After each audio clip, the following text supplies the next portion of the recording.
not in critical need of the support at this point, and so they are cutting back on the frequency.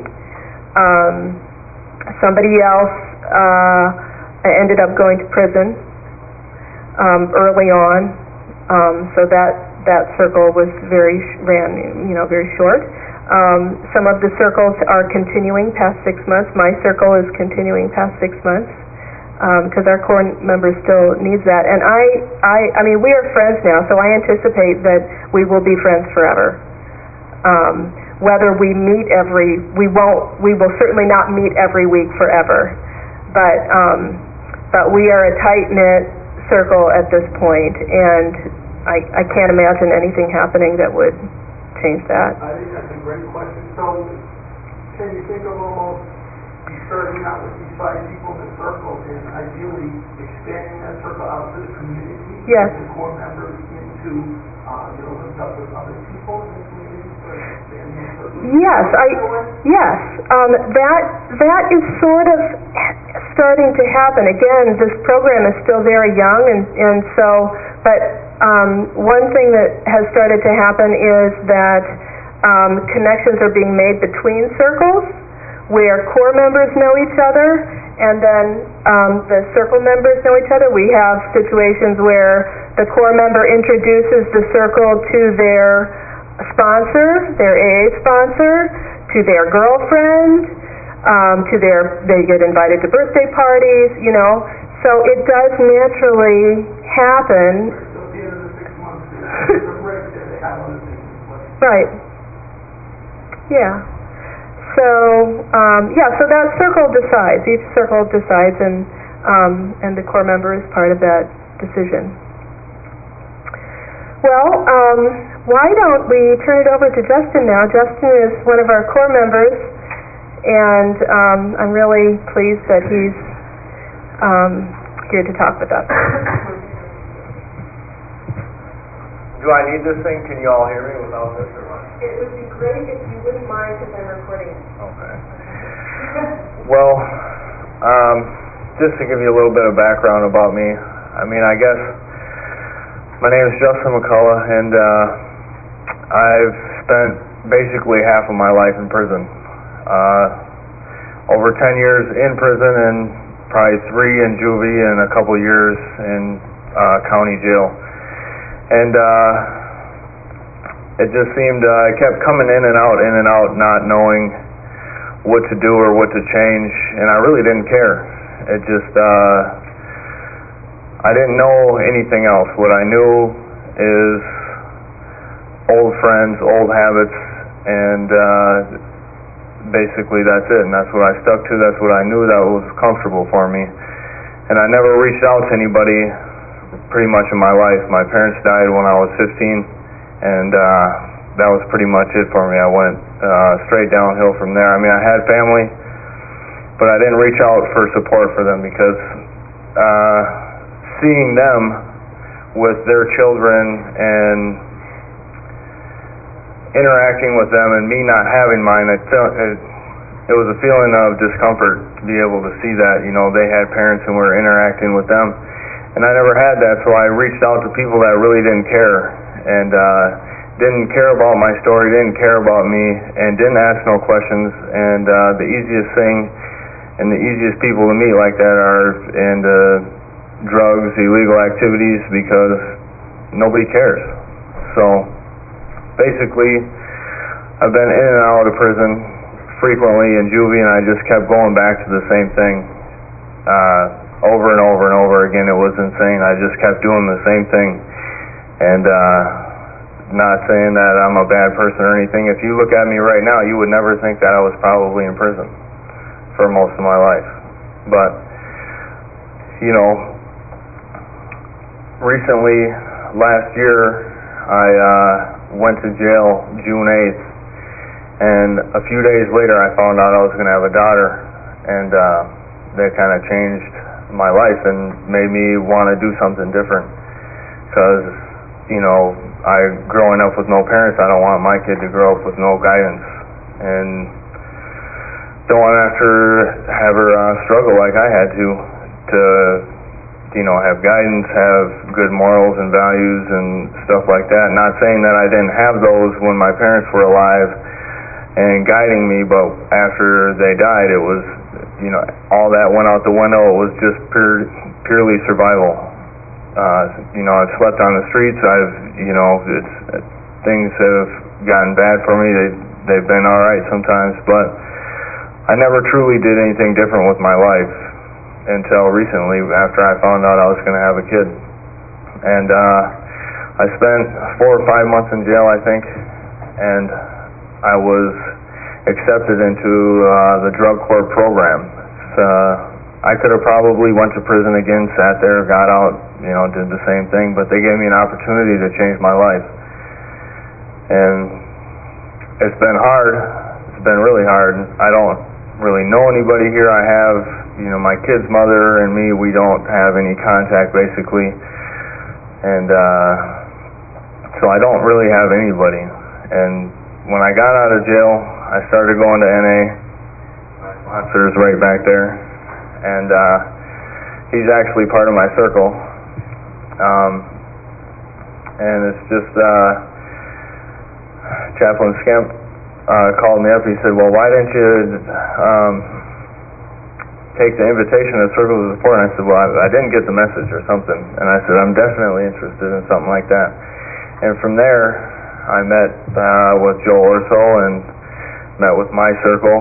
And it just happens to be that one of my friends from Minneapolis, that's where I grew up, and we committed crimes together. We did a lot of drugs together. We did, we were hooligans or whatever you want to call it. I don't know.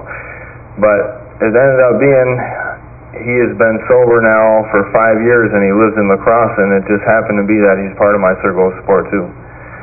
So I haven't seen the guy in over 15 years. And so that it worked out pretty nice. It was comfortable. I didn't go into a situation, apprehensive, nothing like that. It was kind of like a reunion. I haven't seen the guy for a long time, and it kind of broke the ice with the rest of us. But since I've been out, I've been clean off all narcotics since June 8th of last year. I've had a few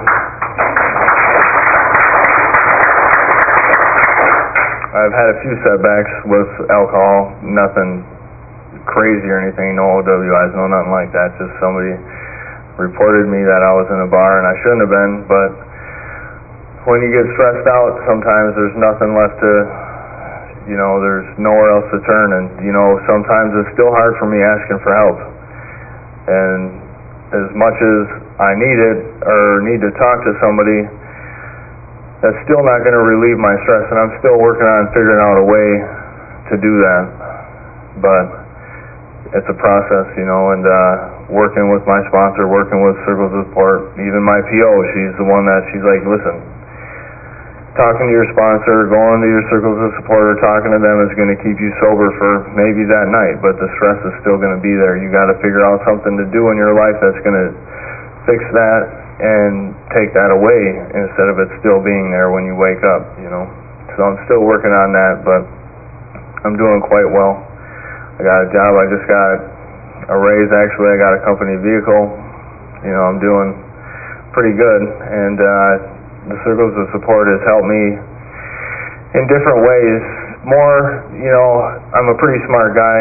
I can handle pretty much a lot of things on my own. I got my own place to stay on my own. I got a job on my own. I did a lot of things on my own. But what I don't have is support in the community. I don't have real people in the community. Excuse me.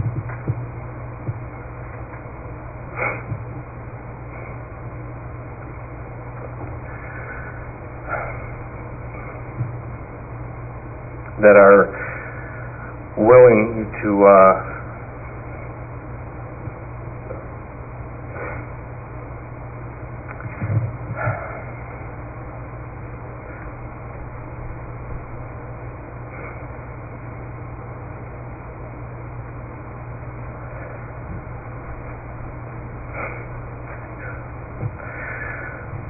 really nobody's ever took the time to get to know me or to help me or to find out who I really am except for these people.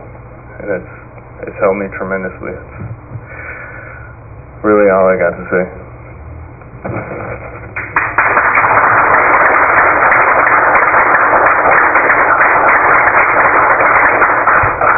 Thank you, Justin.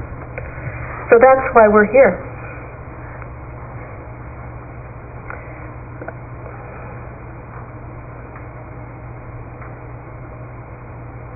I don't know that there's really any more to say that hasn't been said.